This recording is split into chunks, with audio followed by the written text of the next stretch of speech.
We bring in now Neal Coolong, the great man himself, who is a staple of this show and has been since day one. And the reason he's still here because every day gets better. Neal, thanks so much. As always, it's my pleasure to be here. Thanks for having me. So the Steelers have been aching to get a wide receiver. There have been a lot of rumors over the last few months as they're targeting this guy, they're targeting that guy. Well, they got Mike Williams from the Jets. What's your thought on what he potentially can add to this lineup? Well, they were targeting this guy and that guy, and they got a guy. I'm not entirely sure how much you can expect Williams to really contribute. He didn't do a whole lot in New York, and I understand there are fluctuations, and the president of everything in New York Jets, Aaron Rodgers, says he doesn't like him. He's probably not going to play a whole lot. Right. But looking at Williams, watching him play, he doesn't look right. If you were familiar with him back when he was with the Chargers, and he was competitive, he's a good player. He's a good long ball receiver. He's got good deep speed. He's good big body down there. He's clearly not 100% coming off of post ACL repair surgery this offseason. I don't think he's there yet, and because of that, I'm not entirely sure this move isn't more geared toward next season. And what I mean by that is you get him for half the year. He was not their first choice. I don't know, he might not have even been their fifth choice. They went after several receivers in free agency as well as in the trade market up until the deadline, 4 p.m. Eastern today. They land Williams. Presumably he's the only one they actually could get. And I think looking at Williams, my observations, because of the health issue, I don't think that he's there yet. I think you get 8 games with him to kind of see, 9 games with him to kind of see who he can be, and you get control over him up until the start of free agency. You have the ability to give him an extension, probably get him on the cheap because he's in there. They know about him. It's a good spot for him. They're going to give him an opportunity. He could certainly go explore free agency again if he wants to do that, but I would think if the Steelers gave him a 2-year deal, he'd probably want to do that, stay in one place and try to continue to work his way back to where he was prior to his injury. And with that, I think the Steelers have a strategic move in place, ironically, to not be in the spot where they have to trade for Mike Williams in the offseason next year. The best they could get on the market was Van Jefferson this past year. Clearly that's not really, making a whole lot of hay. Really just kind of a guy status as well. He's not doing, much exceptional work. The Roman Wilson draft pick, we're barely even remembering that he was drafted at this point. He was hurt throughout camp. He's got a long way to go before he can really, establish himself into something. And Steelers fans should know that because this is exactly what happened to Calvin Austin. And Calvin Austin has 2 games, and everybody thinks that he's a great receiver. He hasn't really done anything up to this point. So if it's going to take that long to get a return on investment on a 3rd-round pick, it's not all that great of a pick. So I think Williams gives them some assurance going into next season. And worst case, if he doesn't work out, this is the big thing to remember. I find this fascinating, and I'm not sure if anybody else cares, but the Steelers hate drafting in the 5th round. The last player they drafted in the 5th round, they traded back into the 5th round to acquire Isaiah Loudermilk out of Wisconsin, who's been, kind of a marginal player, but somebody they bet on. He had upside. I remember watching him play. He did a few things here and there. Nothing outstanding. The last time they used their 5th round pick in the draft was 2019, and they took Zach Gentry. They trade their 5th round pick every year. So to me, it really suggests there's some type of formula that they have that they believe in that says there's just not a great return on investment drafting in the 5th round.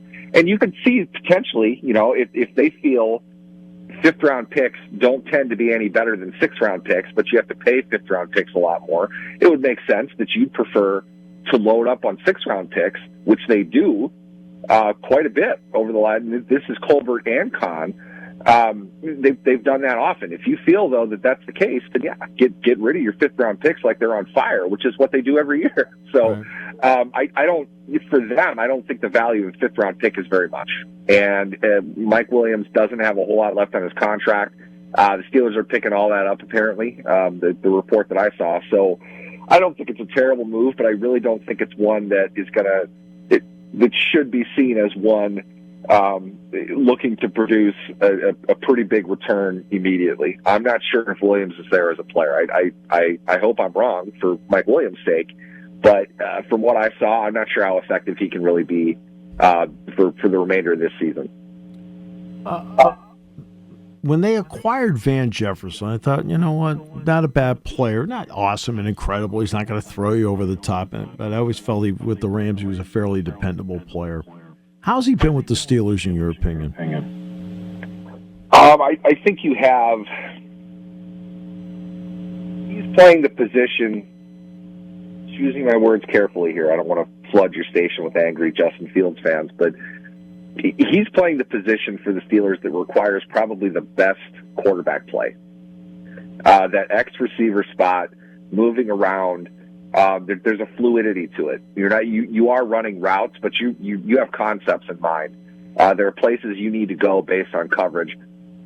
I don't know if Fields saw that particularly well with Jefferson, and his targets kind of speak to that. I think he only had 4 targets in the first 6 games, something like that.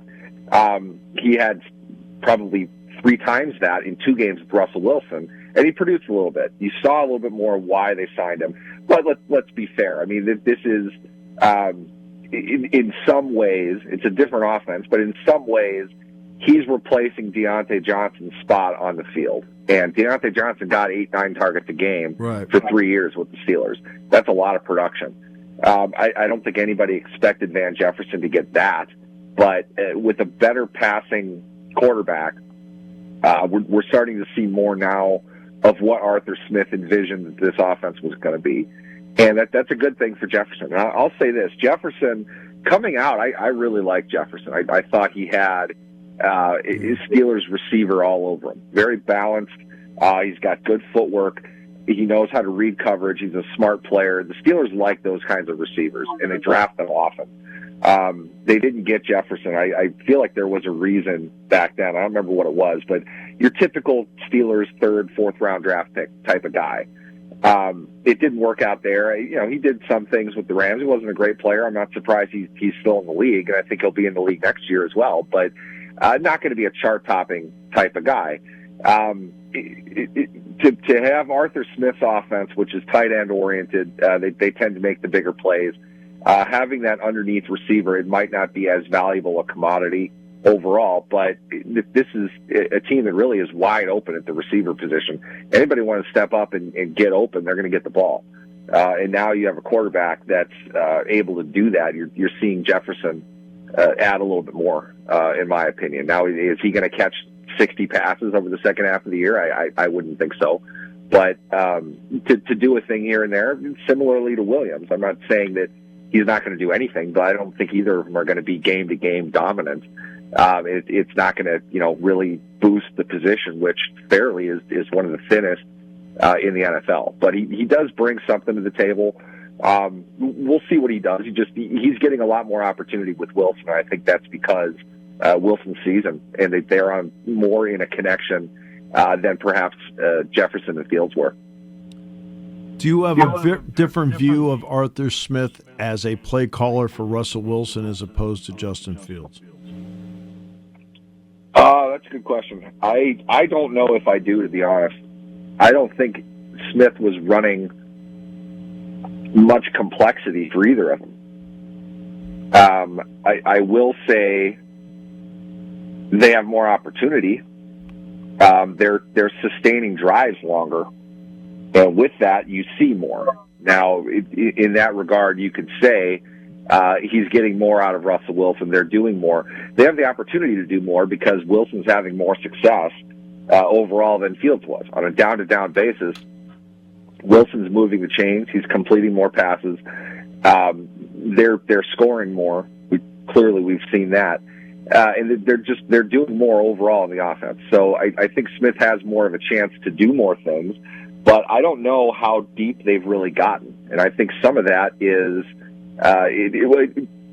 I don't think there's a chunk of it that I don't think has anything to do with the quarterback. I think it has a lot to do with the offensive line. Right. You spent a chunk of time there without Isaac Siamalu. You lost Dan Moore here recently as well.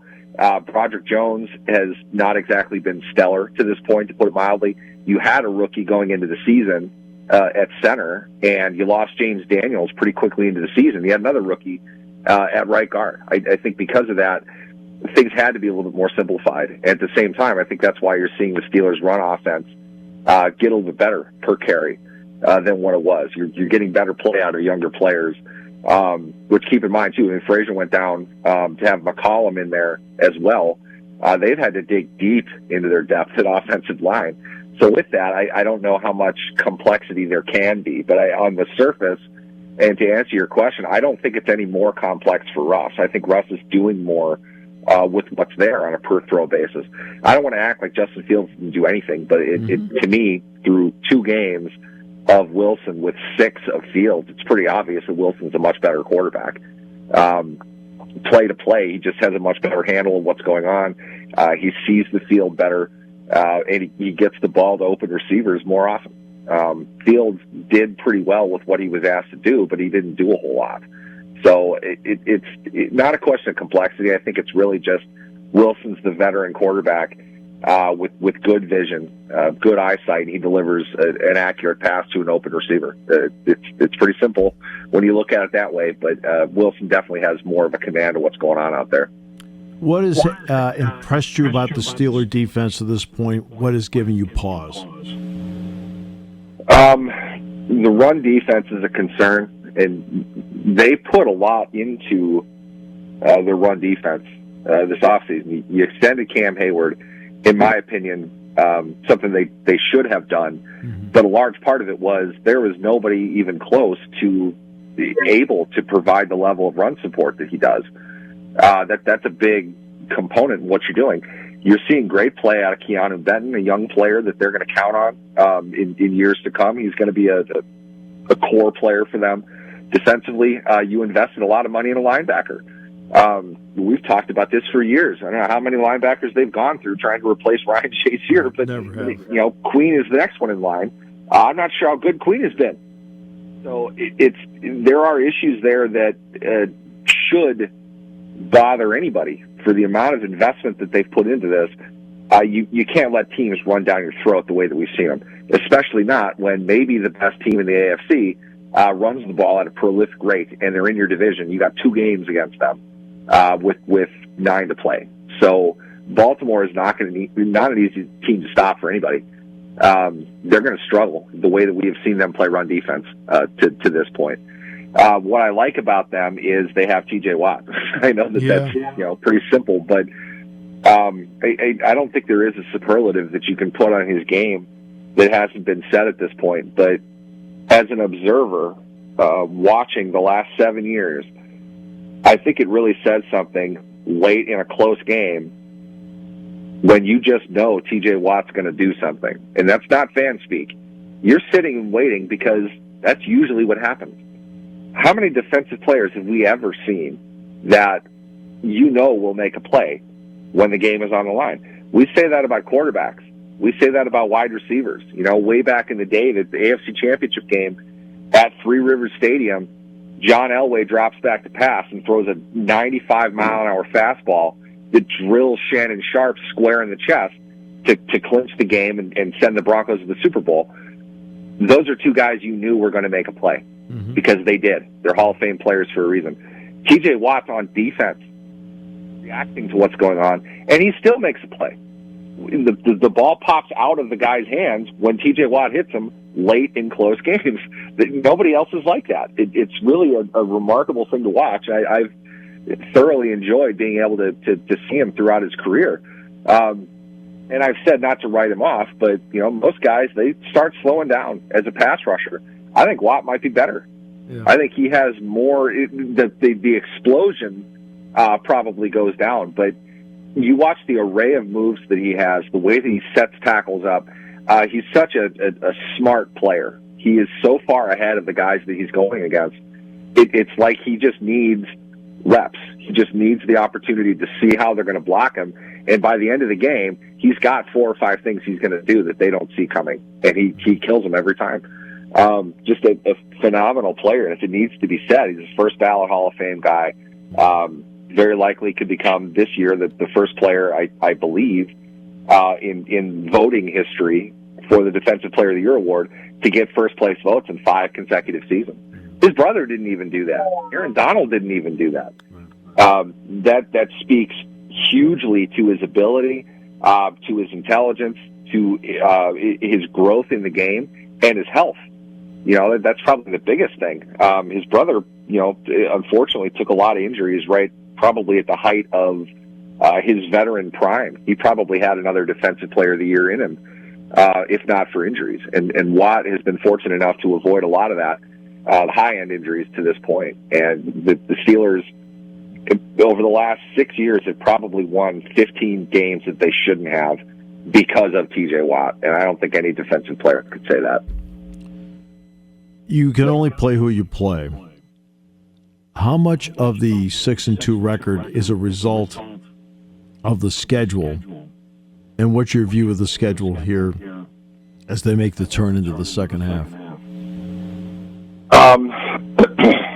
You're right. They only can play who they play. I just watched the Colts on Monday night, or on Sunday night against the Vikings, and I'm not sure they're making the right move with the quarterback that they have. Right. Not look like I thought that he would. He didn't look like how he played against the Steelers. I'm not sure what happened to him there, but Steelers probably should have won that game. Probably should have beat Dallas too. So you're looking at a team that, in essence, fell a little bit short, but won 6 games otherwise, and were very competitive in the 2 losses that they have. So you might have beaten teams that are not, overall the best in the NFL, but that's what you need to do. You have to beat the teams that you need to beat. They earned their record. I think it's a fair representation of where they are. Excuse me. I don't think, though, they're going to win 6 or 7 games down the stretch. Much better opponents. I didn't get a chance to really watch Cleveland a whole lot, but I would think any team would improve if you took a player that's performing like Deshaun Watson was off of it. I would think that'd be more tough, and they are clearly the worst team they're going to play. Mm-hmm. Cincinnati is a much better team than 3-5 or whatever they are right now. Like I said, Baltimore might be the best team in the game. They've got them twice. If they're not the best team in the game, then it's the Chiefs, and they got to play the Chiefs. So it's pretty brutal. I think to get ahead of ourselves and act as if they're just going to show up and win 6 games over their last 9, it obviously is silly. This is a 9-win team. Maybe they eke out 10. I might see them fall to 8, but I think they can compete. I don't think that Cincinnati is light years ahead of them. Baltimore forgot how to beat Pittsburgh. I'm not sure how that's happened, but that probably comes even this year. We'll see. But Cleveland's a team they could beat twice, I would imagine. Not the easiest thing in the world to do, but you win 3 of 4 against Cleveland and Cincinnati. Maybe you take one off Baltimore. You're in a pretty good spot. So I think we'll definitely see the toughest part of their season. We're going to see probably their worst game in these next 9, somewhere in there, starting with the Commanders. I didn't even mention them. What a story that is. What great play. Dan Quinn's gotten them. The level that they're at, Jaden Daniels is clearly the rookie of the year. I think he's one of the best quarterbacks in the game this season. Not going to be an easy team to beat. We will see truly who the Steelers are, but I also think that this is a team that's built for the game of attrition, like Mike Tomlin often says. So you got some tough battles in there. I think they'll compete, but I think 9 wins is realistic. They go 3-6 here down the stretch. It seems like a collapse, but their schedule is really, really cold and then hot. I mean, they didn't get anybody in the first part of the year. The bulk of their competition is down the stretch here. So we'll find out more about them. I mean, it's a fun team to watch. It's fun to see them grow, especially offensively. But you got some really good football teams coming up. I'm not overly optimistic in their chances to win, 5 of their last 9. Always a pleasure, my good friend. Absolutely. Thanks for having me, guys. Neal Coolong. We'll come back more in a moment here on News Radio 1070 WKOK. This half hour being brought to you by Purdy Insurance. Market Street in Sunbury. Go to purdyinsurance.com. Auto, home, life, business, boat, motorcycle, RV. They do a great, great job of making sure, A, you're fully insured, the purpose of insurance. B, and the purpose of customer service is to make sure that you're also saving money wherever you can. So they'll check and see if they can get insurance over state lines. They'll maybe bundles, whatever, but they'll try and save you money and also make sure you're fully insured. That's what customer service is all about. The great people at Purdy Insurance, Market Street in Sunbury. Go to purdyinsurance.com. The book is entitled Men in White, and Chris Raymond is the author of it. Chris, thanks so much for the time. Really appreciate it as we get a chance to talk about your brilliant work. Thank you, Steve. I really appreciate that. So let's start with this. What did it take to organize? Because this is written in a completely different style. What did it take to organize the quotes in the order you needed them to tell the story? It was kind of like working with a puzzle. I would conduct interviews with the players and sports writers, coaches that I talked to. I think I talked to about 60 people for the book.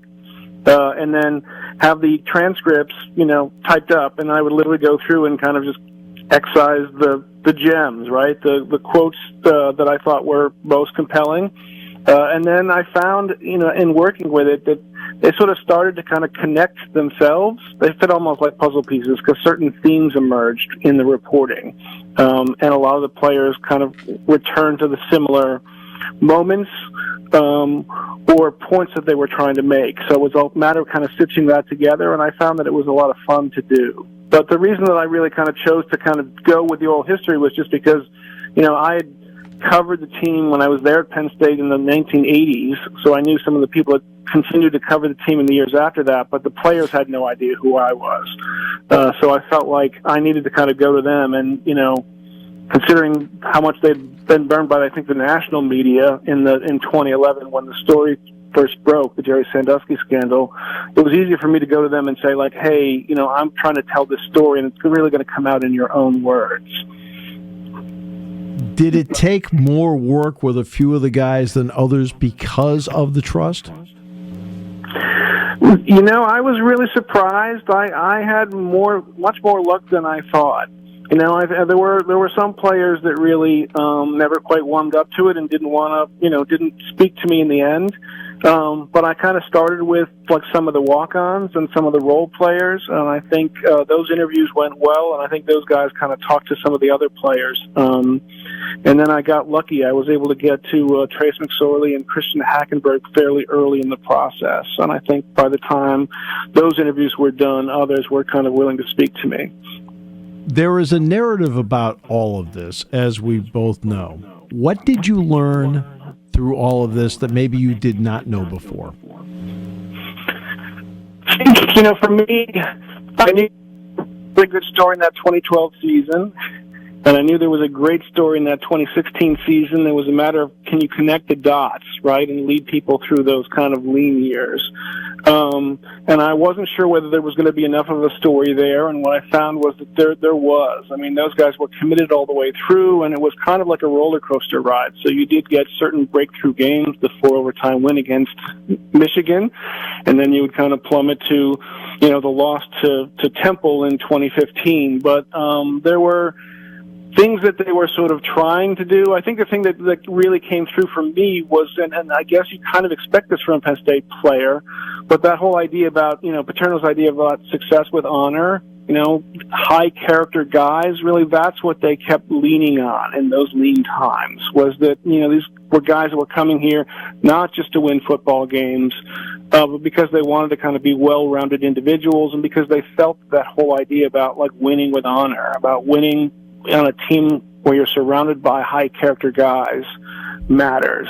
And so it became a little bit more about the mission. So that was really nice to see that idea reinforced, I think. I wasn't sure whether I was going to get that going in, but I definitely had that. It was very clear in the interviews that I conducted with the players, how thoughtful they were, and how much that whole idea about kind of playing with those high character guys mattered to them. Well, as somebody who covered the team before in the 80s and got to know the players in that era, did you find a lot of similarities between the players of that era and the players of this era that you talked to? And what were any differences maybe you encountered? I think that it really was, they were all, I remember seeing that transition when I was there from like my freshman year and those guys that came in as freshmen to, the ones that graduated with me in 1987, and just how sharp and thoughtful they were. And I got that same thing from the players that I spoke to from today.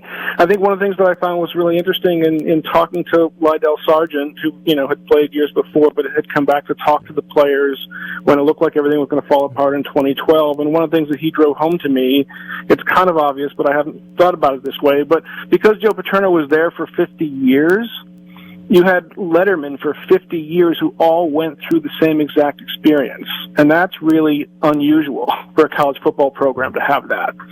And so those guys all bonded because they had all been through the same thing. And when it impacted their lives, they went back and, talked to their own children. I think that's why you saw guys like Mauti and Zordich kind of step forward to kind of lead this rebirth, because those guys knew very well what Penn State represented and the impact it had on your later life. And so they were willing to kind of step forward and say, hey, there's something important here.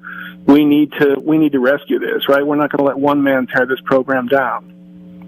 In fact, it's interesting because today James Franklin was talking about Malik Golden, and Malik Golden has started a restaurant in Connecticut. And he was like the core values at the time, because Malik Golden is one of those guys who was brought in by Joe Paterno, played for Bill O'Brien, and then played for James Franklin. Right? So he encompassed all of it, and it's interesting how all three ended up having an impact on him in his life in their own way, with Penn State being the common denominator. That's right. And I really think that's what those guys kind of dialed into. I think the university, the administration, the board of trustees had a very difficult time, defending the university when the scandal first broke. But what these guys tapped into was that idea about success with honor, right? They had lived it, day in and day out. And so that's what they kind of turned to when they were trying to figure out, like, what guides us through this. And that's really is what they kind of leaned on in the lean times. It's what they celebrated when they won. And I think that's what kind of brought the program back in what is a remarkable span of time, right? Nobody expected them to be back in the Big Ten championship 5 years after the sanctions were handed down. And yet they managed to kind of pull that off. And it was from that. I think you saw Bill O'Brien, the thing that he held up to these guys is like, you're not going to be able to play in a bowl game, but you're going to play in front of 100,000 fans every Saturday, number one. But number two, you're going to get a world-class education here. That's right out of Joe Paterno's playbook. And I think you see the same thing with James Franklin today. He's talking about, molding these guys not into just great football players, but into, smart, well-rounded men, right? Mark Emmert, who still can't find the $100 million from his UConn experience, wanted this place gutted because he wanted to show the world, his power and what it meant, and that Penn State would be playing in front of 25,000, 30,000. When you talk to everybody, what did the fan support mean to them, that it was there on an every game basis? Yeah, I think that was huge. I think those players, when you turn the corner from 2011, you have Bill O'Brien come in, they have a really great winter workout, and I think they've pulled together and they think they weathered the storm, and then those sanctions get handed down, and worse than the sanctions was, the decision to absolve them of all ties to the university, which meant that you had recruiters come rushing in, trying to tear the team apart, right? You're looking across the table from you and saying, like, is there going to be an offensive line for me? Is there going to be a quarterback there for me? Those guys that even wanted to stay weren't sure whether the program was still going to be there. And the fact that the fans rally. There was a rally days after those sanctions came out at a practice at like 6 o'clock in the morning, and thousands of people showed up for that, and that really struck the players hard. There was a pep rally the day before that first game in 2012. And then you just had fans that kind of came out en masse for the whiteouts and the games going forward. And I think it was very clear to those players that maybe they weren't getting the support from from the NCAA and from others, but Penn State fans were undeterred in their support for it. And I think a lot of that was just because those guys were stand up. I look at it. My son was young, in his early teens when all of this was happening, and in writing the book, I kind of reflected, and I was like, you couldn't have asked for better role models, right? Than guys like Michael Mauti and Michael Zordich and Matt McGloin and Christian Hackenberg and Trace McSorley, Saquon Barkley. It really is. There's a sense of a certain kismet there that those are the guys that ended up on the team. But not only were they great on the football field, like I said, but, guys like Saquon would kind of sit there and sign autographs for, as many fans as wanted to kind of stay and collect them at the end of games. They were all so thoughtful, so well-spoken. They really worked hard in the locker room. It's really, these days it's really kind of difficult when you have a child to kind of say, like, hey, look up to sports heroes, right? But those guys were certainly there on that team. To this day, you can kind of look up to what they achieved. If there was anybody in that time that was symbolic that still to this day creates a bit ire among Penn State fans, it's Silas Redd. And Silas Redd ended up, and Lane Kiffin was the coach at the time, went to USC. I know I've talked to enough guys, and I feel strongly this way. I wish he'd come back to Penn State. Because I know why. Like, he was so attached to Joe, he was devastated by the fact that Joe wasn't there. And what were the comments that you received about Silas Redd? Because I know in talking to the players I've talked with, they'd love to bring him back. And look, and I'd stand side by side with him myself.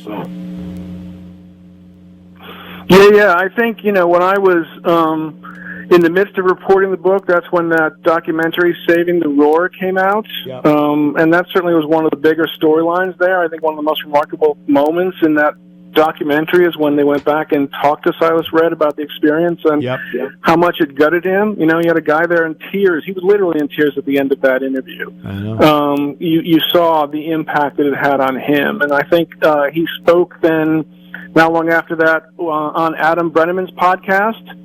And again, just a remarkable interview. And so when I saw those two things, I knew that had to be a moment in the book where you kind of heard from him and what he went through. So I've heard players on those podcasts. I've heard others kind of talk about wanting Silas Redd to come back. But I really do think it's like somebody needs to step forward and make that happen, because I think Silas Redd would really appreciate that, would love that, to be reunited with that group. And I feel like you get the same sentiment on the Penn State side. A lot of those guys kind of look at what he went through and look back to what he meant to that 2011 team. Like, nobody faults him for going to USC. Right. He is that guy that looked and said, is there going to be an offensive line? And here's a team that's ready to compete for a national title. And he was like right on the cusp of of going into the NFL draft, right? Being a high draft pick. Mm-hmm. So nobody faults him for that. No, and that's the thing. I'd stand side by side with him anytime, tell everybody, hey, look, hey, I know the reasons why he went, and the reasons you talked about, and again, he had a real attachment to Joe. All right? And so there's a lot going on there. I've always felt, Chris, that with the fan base, there was an us versus the world mentality from the moment this happened until the Ohio State game in 2016, where I've said that when that game ended, the moment Grant Haley crossed the goal line, that to me was the first true release of joy, and not just us against the world, that there was a release of joy that night that got the program emotionally into a different level. What was your thought on that?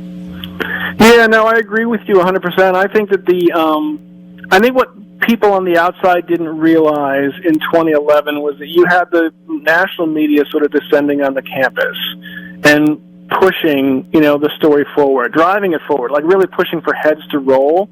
I know for me personally and a lot of my alumni friends, like they wanted answers to who knew what and when, on campus. And it just became clear that was never going to happen. You were never going to get those answers because of how fast they pushed that story forward.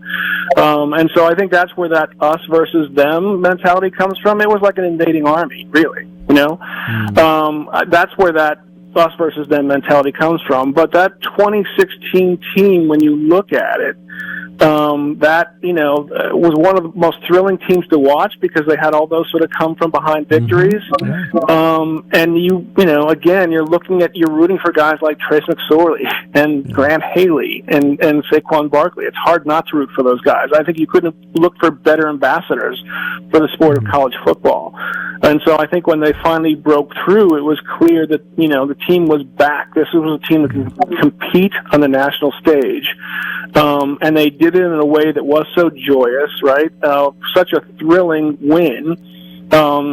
Topped only maybe by the one in the Big Ten championship where they come from like 21 points down, right? So I think that it was hard. It was easy then for the rest of the world to kind of come in and celebrate it, right? And to kind of forget what had happened 5 years later, or at least, forgive what happened, 5 years earlier. Chris, I'll use an old-time word here to ask the question. How big did the Rolodex get for this? It's funny. I have a lot of friends. I actually was able to reach out to a lot of the players on LinkedIn because what people don't realize is their football careers are over for a lot of them. They're off doing other things. So I can say that my LinkedIn followers got significantly larger as a result of it. But again, it was I think I was doing these interviews in the midst of the pandemic and, working full time at Consumer Reports where I worked during the day. So to come, close the laptop at the end of the day and interview one of these players, it ended up being like crazy inspiring for me. And that's why I was able to kind of do it night after night. So they're all good guys, like I said, and I'm just really honored that they trusted me to tell their story, and that I was able to kind of pull it off. And as you see when you read the book, it's really, I didn't have to add any drama to it. I didn't have to go for any salacious details here. There was a great dramatic story that was waiting there to be told, and I'm fortunate those guys shared it with me. Here it is 12 years later, book's now out. How gratified have you been by the reaction to the book? Yeah, it's been tremendous, I think, so far. I mean, I've had a few players that kind of reached out to me and said, you got it. Thank you. I really appreciate it. But there's also been, I've done signings in Harrisburg and Williamsport and Scranton and State College, and I had fans that came forward too. And that was also one of the goals was just to try and explain what it means to be a Penn State fan, what it meant to kind of go through that turmoil to people who maybe didn't understand it all that well. And so for me, it's just been tremendously gratifying to have, those fans, people who've read it, kind of come forward and said, thank you for telling this story. What has been your family's reaction to it? I think they were happy when I got to talk to other people about it. They heard about it for 3 years as I reported. So they're happy that it's done and that I'm talking to you instead of them. Fair enough. Chris, it's outstanding. I couldn't put it down. I went wire to wire with it, and I appreciate the tremendous effort that you put in to tell the story exactly right. Well, thank you, Steve. That means an awful lot coming from you as somebody who's watched the program up close. Chris, thank you. Appreciate for so many years. Hey, really, good luck with this. It's entitled Men in White. Quickly, Chris, where can people now pick it up? How can they get it either online or in a bookstore? Yeah, it's in bookstores from coast to coast. So you can go to either brick and mortar stores or it's available online as well.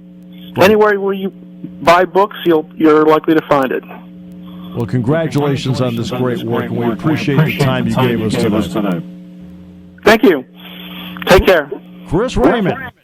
He wrote the book Men in White. It is an outstanding piece of work. Well worth your time. It is a terrific read. This half hour brought to you by Purdy Insurance, Market Street in Sunbury. Go to purdyinsurance.com as we continue on News Radio 1070 WKOK.